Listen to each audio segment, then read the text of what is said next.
Eu convido a igreja a nós abrirmos nossas Bíblias na segunda epístola de João.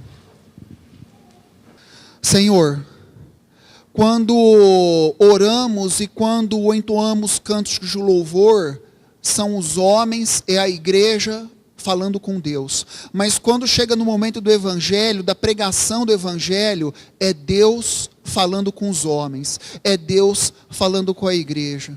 Senhor, que essa mensagem dessa noite possa servir de lição, não só para aqueles que ouvem, mas também para aquele que fala. Porque todos nós, diante de Jesus, somos ovelhinhas que precisamos do teu carinho e da tua instrução.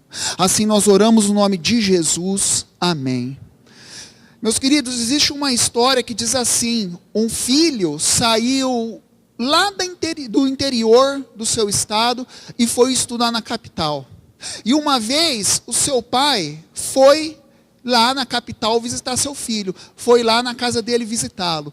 E lá ele encontrou com o seu filho e disse assim: filho, como que você está? Você tem estudado? Você tem se aplicado nos estudos? E o filho disse assim: pai, eu tenho estudado todos os dias eu me debruço sobre os livros. Pai, mas é o seguinte, esse não é o problema é que eu estou precisando de dinheiro para as minhas despesas pessoais, para as minhas subsistências, para eu pagar minhas contas. Você pode me dar um dinheiro? O pai falou assim: não se preocupa, porque antes de eu ir embora, eu vou te dar esse dinheiro para você, não se preocupa. No dia da despedida, quando eles estavam lá na rodoviária, o filho disse assim: pai, você está indo embora, você vai me dar o dinheiro?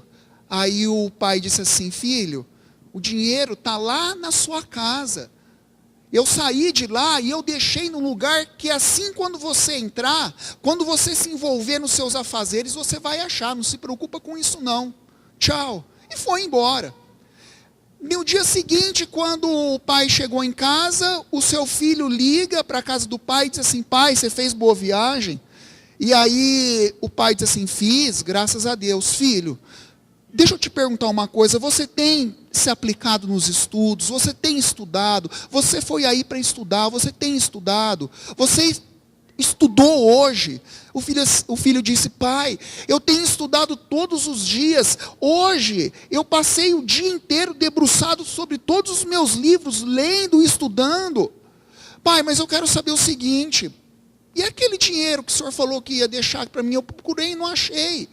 Aí o pai disse assim: filho, eu deixei o dinheiro, todas e várias notas dentro dos seus livros. Meus queridos, a mentira tem perna curta. É importante, é essencial que a gente fale a verdade, que a gente não minta. E quando a gente vai para a segunda epístola de João, a gente vê que o propósito de João ter escrito essa epístola é falar da importância da verdade. E a gente ter cuidado com os enganadores, com as pessoas falsas, que tentam nos enganar. Aqui quando a gente vai entre os versículos 1 e 4, a gente vê João repetindo 5 vezes a palavra verdade. Quando a gente vai lá para o versículo 7, a gente vê João falando assim, para aquelas pessoas tomarem cuidado com os enganadores, que querem trapacear as pessoas. Meus irmãos, e quem são esses enganadores? Os enganadores da época que foi escrita essa epístola são os chamados docetistas. Era um grupo que estava se infiltrando nas igrejas e que eles pregavam o que está falando aqui no versículo 7, que Jesus Cristo não tinha vindo em carne. Eles não acreditavam na encarnação. É uma influência da doutrina filosófica platonista que diz que a matéria é má. E eles acreditavam que Jesus Cristo, sendo Filho de Deus, santo, ele não poderia se encarnar numa matéria que essencialmente é má, porque ele é santo. Então eles acreditavam que Jesus Cristo era realmente o Filho de Deus, só através de Jesus Cristo você tem a salvação, mas que Jesus Cristo não tinha carne, ele não era palpável, ele não era concreto, mas que a figura do seu corpo que perambulava pelas aldeias pregando o evangelho, era uma espécie de um vulto de um corpo, era uma espécie de um reflexo de um corpo, era como se fosse um fantasma, era como se fosse uma projeção holográfica de uma imagem, não era verdadeiro. E aí vem então João dizendo assim: é preciso que vocês acreditem na verdade. Jesus Cristo se encarnou, ele é filho de Deus, mas ele também se fez homem. Meus queridos, quem são aqui os destinatários dessa carta? É interessante quando a gente vai lá para o versículo 1, a gente vê o presbítero, a senhora eleita e aos seus filhos. E muitas pessoas acreditam que é uma metáfora, uma linguagem figurada, por causa da perseguição que havia naquela época, e ele não queria dizer claramente que era para uma igreja. Mas existem inúmeros comentaristas, intérpretes, que acreditam que realmente ele estava escrevendo para uma família em particular que fazia parte da igreja para a qual ele estava escrevendo. E aqui, essa ideia de que senhora eleita e seus filhos não é uma metáfora à igreja, mas é uma senhora mesmo, é uma família, ela pode ser evidenciada através de um sentido doméstico de casa que vem à tona lá no versículo 10. Se alguém vem ter convosco e não traz essa doutrina, não o recebais nem em casa. Não o recebais em casa. Então quer dizer, existe aqui uma conotação doméstica, de residência, de casa. E por isso nós vamos sustentar agora, nessa mensagem que ele estava escrevendo para uma família. Meus irmãos, eis o mês de maio, mês da família. E nessa noite eu gostaria de compartilhar com a igreja uma mensagem para a família. Jesus Cristo é a verdade que traz amor, traz cautela e traz alegria. Mas em primeiro lugar, Jesus Cristo, ele é a verdade que exercita o amor. É interessante quando a gente vai lá para os versículos 4 e 5, nós vemos que a verdade, que nem João diz, é um mandamento que recebemos da parte do Pai. E não é nenhum mandamento novo, mas tão somente aquele que a gente recebeu lá no princípio, que nós nos amemos uns aos outros. Meus queridos, e o mundo precisa de amor, não é verdade? As nossas casas precisam de amor. Esses dias eu estava vendo uma reportagem que dizia assim que lá nos Estados Unidos, na época do Natal, por exemplo, nós aqui no Brasil, nós vemos na época do Natal, aquelas promoções, não é verdade? Você faz um determinado número de compras, você faz uma compra num determinado valor e você ganha cupons para concorrer a um carro, os homens a concorrer a um fino terno, as mulheres a concorrer a um brinde para decorar a casa. Mas eu fiquei muito consternado, muito triste, muito perturbado, porque eu vi uma matéria na televisão que nos Estados Unidos, no Natal passado, eles fizeram uma promoção na qual você concorria como brinde a ganhar um fuzil. E o que as famílias vão precisar fazer com um fuzil? Meus irmãos, o mundo está precisando de amor.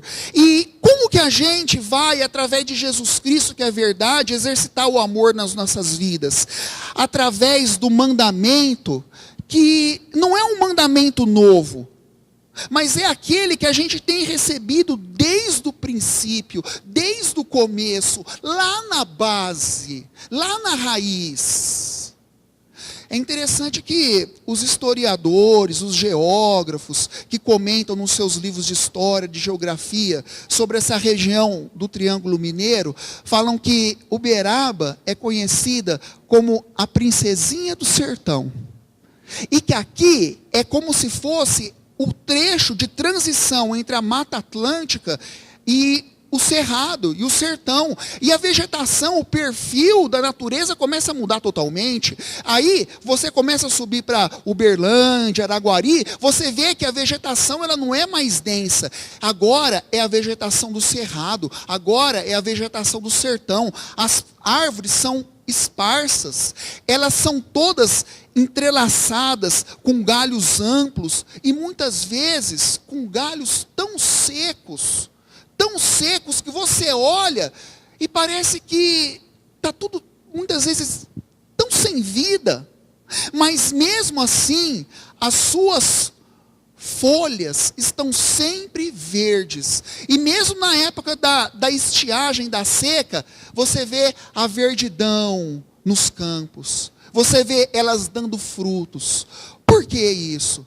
Porque elas se alimentam daquilo que está na base. Elas se alimentam daquilo que está no começo. Elas puxam o seu alimento, não é do céu, não é da superfície, mas é do alimento dos nutrientes que estão lá na raiz, lá no fundo. E aqui o que João está querendo dizer é para a gente se alimentar, não só do que a gente está vendo agora, do que é novo, mas do que está lá no princípio, está lá no começo. Quando a gente vai lá para o versículo 4, a gente vê ele dizendo lá no final: a verdade de acordo com o mandamento que recebemos da parte do Pai. Meus irmãos, a pregação do Evangelho é o coração do culto. É essencial, é primordial o momento da pregação do Evangelho. Mas veja bem, é um momento que Deus fala com o pregador, uma mensagem, o pregador passa para a igreja. Mas aqui, João está falando para nós nos alimentarmos do mandamento que recebemos diretamente do Pai. Diretamente do Pai. Sabe o que quer dizer isso? Não adianta nada você vir aqui todos os domingos e ouvir as melhores e mais edificantes mensagens. Porque foi uma mensagem que Deus falou para o pregador falou para você. Se você não se alimentar diariamente nas suas devocionais individuais, com a porta do teu quarto fechada e com a Bíblia na mão e o celular desligado, com as mensagens que você recebeu direto do Pai. Meus queridos, é preciso a gente se ligar e perceber aquilo que estava lá no começo. O livro de Provérbios fala sobre isso. Ensina a criança no caminho que deve andar, e lá quando ela for grande, ela ainda vai se lembrar dele, ela voltando lá no começo.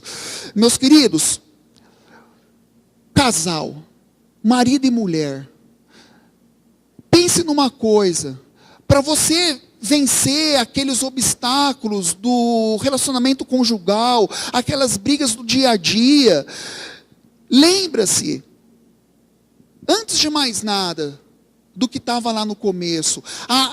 As mensagens de domingo que você ouve toda semana são muito importantes, são essenciais. As palestras que você ouve nos encontros, não deixe de ir, não deixe de ouvir. Aquele vídeo de aconselhamento conjugal cristão que está bombando na internet, vai lá e assiste.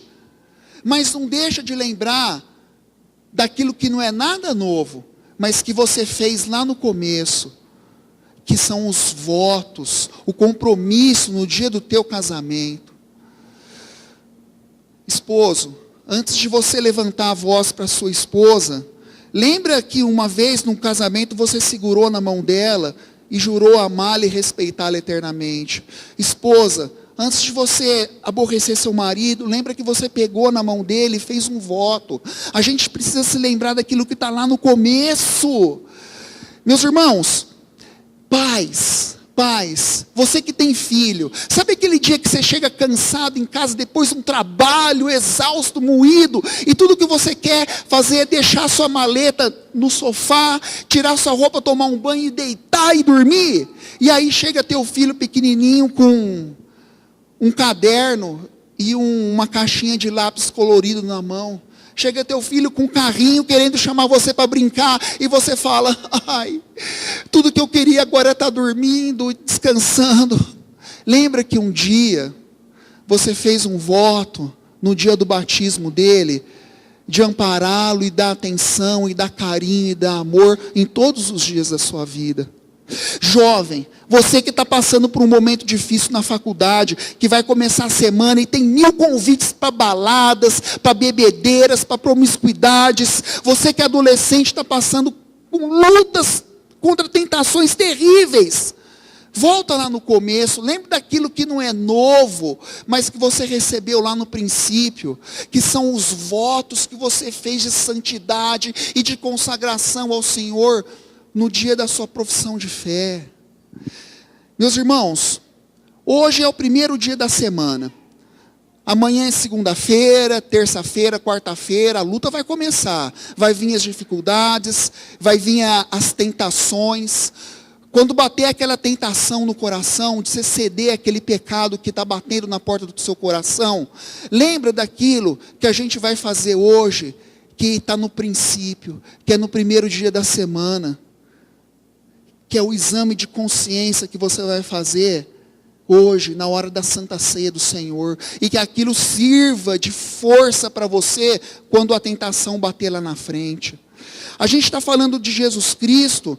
Jesus Cristo, ele se fez carne para trazer a salvação lá na cruz, para que a gente, crendo nele, a gente tenha vida eterna. Mas a gente está falando de amor também, e Jesus Cristo se fez carne para que durante a caminhada da sua vida, ele pudesse sentir na sua carne o que era também sofrimento, injúria, perseguição, ofensa, indiferença, e pudesse se compadecer de nós. Quando a gente vai lá para Hebreus 4,15, nós vemos, porque ele mesmo se fez carne, e nós não temos um sumo sacerdote que não se compadeça das nossas fraquezas, porque ele mesmo se fez carne e compreende as nossas fraquezas. Jesus Cristo, ele é como se fosse aquele irmão mais velho, aquele amigo antigo seu,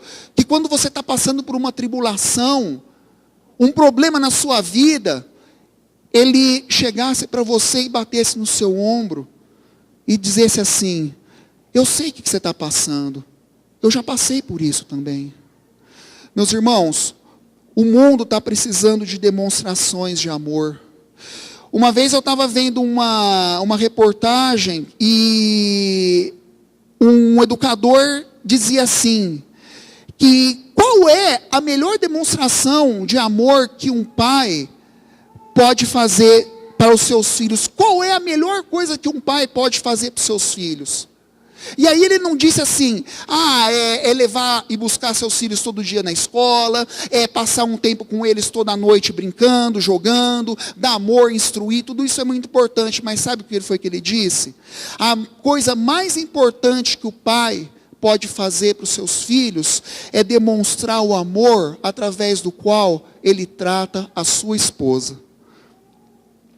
Meus irmãos, Jesus Cristo, ele é a verdade que também exercita a cautela, a sabedoria. É interessante que através do amor, o amor une as pessoas, mas muitas vezes a cautela, por zelo à verdade, ela precisa, ao invés de unir, apartar as pessoas. E é justamente o que a gente vê entre os versículos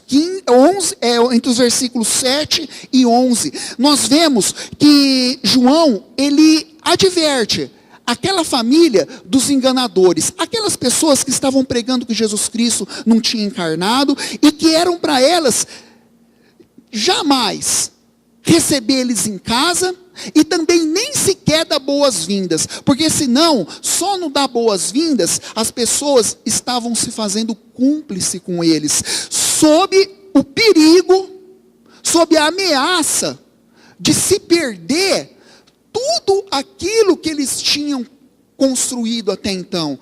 É interessante quando a gente vai aqui no versículo 8, ele diz, acautelai-vos, para não perderdes aquilo que temos realizado com esforço.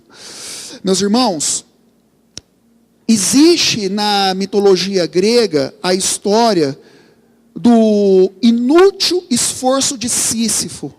Sísifo foi um homem que, segundo a tradição grega, as lendas gregas, foi o fundador da cidade de Corinto.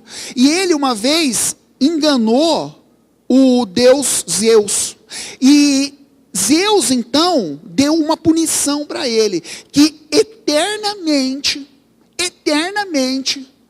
Sísifo ia pegar um enorme bloco de rocha, de pedra, e ia carregar com seu esforço, ribanceira acima, até o topo. Só que quando estava prestes a chegar no topo, aquela enorme rocha ia cair, desmoronar abaixo, e ele de novo ia pegar, levantar, e o castigo dele era fazer isso eternamente. Se a gente não zelar pela vida dos nossos filhos, com quem eles andam, com quem eles conversam na internet, se a gente não zelar pelo nosso casamento, pelas coisas que a gente assiste na televisão, com quem bate na porta da nossa casa, a gente pode ser condenado a fazer um esforço inútil de tentar construir e ter o nosso fruto do nosso esforço derribado todo ao chão, eternamente.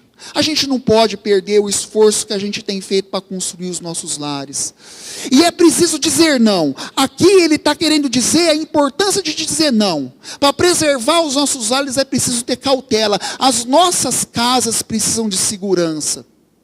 É interessante que lá em Goiás existe um ditado entre os sitiantes, entre os rancheiros, que é o seguinte: sempre que um forasteiro chega na porteira, sempre que um forasteiro chega no mata-burro e abre a porteira, abre a cancela da porteira e vai até a sede, e quando chega na sede, ele vê pela primeira vez o dono da casa já viu o forasteiro 1000 vezes. Meus irmãos, é preciso observar com quem nossos filhos têm andado. É preciso saber onde o nosso cônjuge tem ido. Isso não é pegar no pé, não. Isso não é insegurança. Isso é amor, isso é cuidado, isso é carinho, é pedir satisfação. Onde você vai? Com quem que você vai? Que horas você volta? É preciso cuidar do que é seu. Meus irmãos, quando a gente vai lá para Mateus 10, versículo 16, Jesus Cristo fala uma situação que parece que é essa que a gente vive. João fala que a gente vive no meio de enganadores. Jesus Cristo diz assim, que eis que eu vou mandar vocês como ovelhinhas no meio de lobos. E é importante vocês serem simples e bondosos como as pombas, mas prudentes como as serpentes. Mas Jesus Cristo, Ele é a verdade também que exercita alegria plena. E a gente vai lá para o versículo 12 agora. Ainda tinha muitas coisas que vos escrever. Não quis fazê-lo com papel e tinta, pois espero ir ter convosco, e conversaremos de viva voz, para que a nossa alegria seja completa. Aqui é interessante que por causa da verdade, João, ele viajaria quilômetros e quilômetros, percorreria uma grande distância para ir visitar aquela família lá, para que lá, face a face, de viva voz, frente a frente, ele pudesse ter plena alegria. Meus irmãos, é preciso a gente cultivar alegria através do ensino que João está comunicando conosco aqui, que é a importância da gente passar tempo juntos, usufruindo a companhia das pessoas que a gente ama, porque assim nós teremos a plena alegria. E o mundo precisa de alegria, não é verdade? A alegria transforma a vida das pessoas. É interessante que uma vez dois mineradores, eles estavam procurando ouro.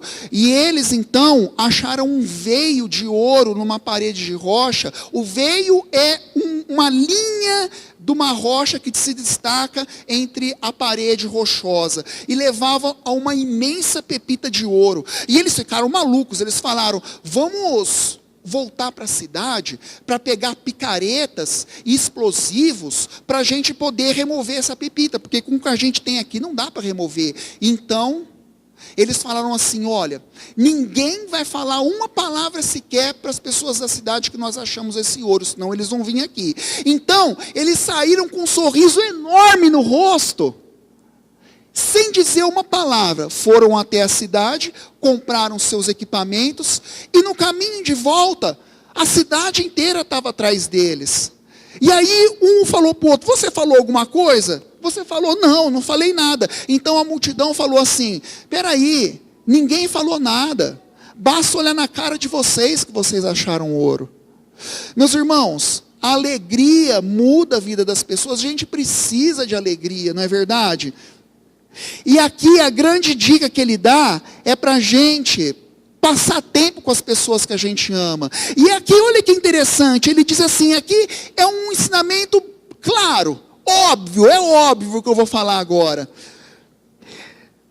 Ainda tinha muitas coisas que escrever, não quis fazê-lo com papel e tinta, pois espero ir ter convosco e conversaremos de viva voz. Eu quero deixar a caneta e a tinta de lado aqui e vou conversar com vocês pessoalmente de viva voz. Meus queridos, para a gente ter felicidade plena em casa, através da verdade de Cristo Jesus, é preciso a gente desligar mais os celulares, deixar de lado o notebook, desligar o computador e passar mais tempo jantando juntos, conversando, passar mais tempo usufruindo a companhia das pessoas que você ama. Os tempos mudam, mas os costumes, o isolamento permanece o mesmo.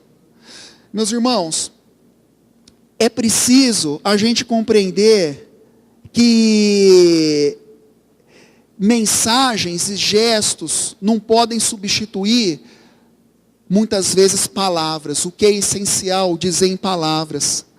E eu digo o seguinte, maridos, esposas, naquele momento de privacidade a dois, naquele momento de intimidade conjugal, entre tantos afagos, digam de viva voz, um próximo ao ouvido do outro, palavras de amor, para que a vossa alegria seja completa. Pais, quando você vê o seu filho cometendo alguma falta, não mande recado, não vá através de terceiros, não deixa para amanhã.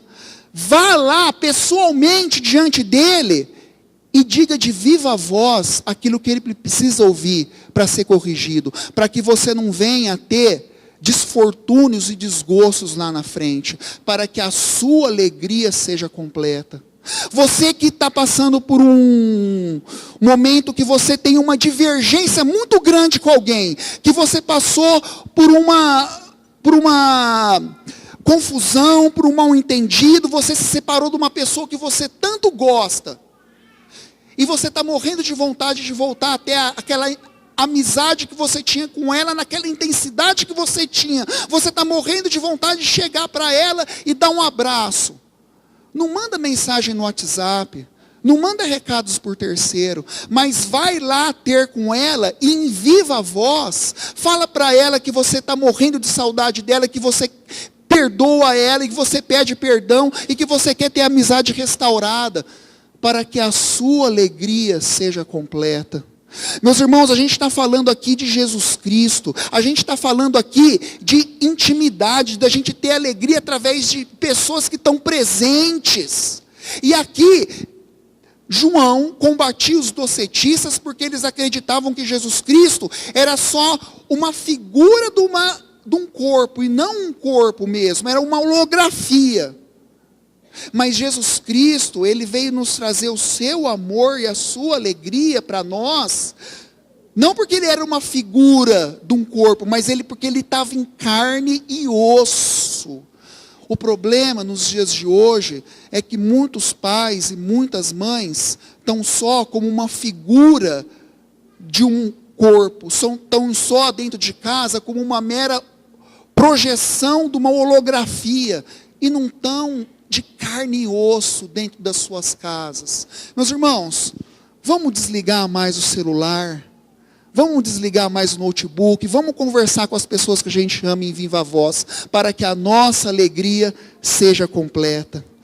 E a gente está falando tanto de voz, não é verdade? De viva voz. É Jesus Cristo mesmo, aquele que lá em João 10, diz para as suas ovelhas: eu sou um bom pastor. Eu chamo as minhas ovelhas e elas respondem, porque elas conhecem a minha voz.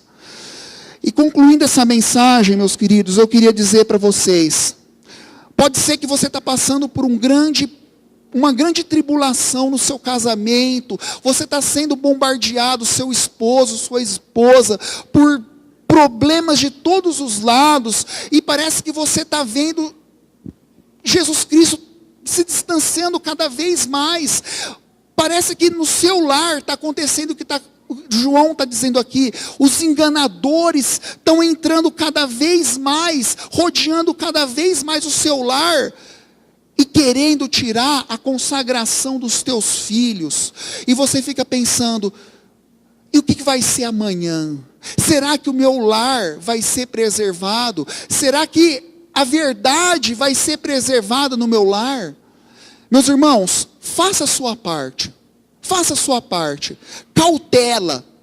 Ore, leia a palavra, se guarde. E não se preocupa com amanhã, não. Porque a verdade vai permanecer lá. Porque como diz o versículo 2, conosco permanece a verdade e conosco ela sempre estará. Que Deus nos abençoe nessa noite, amém?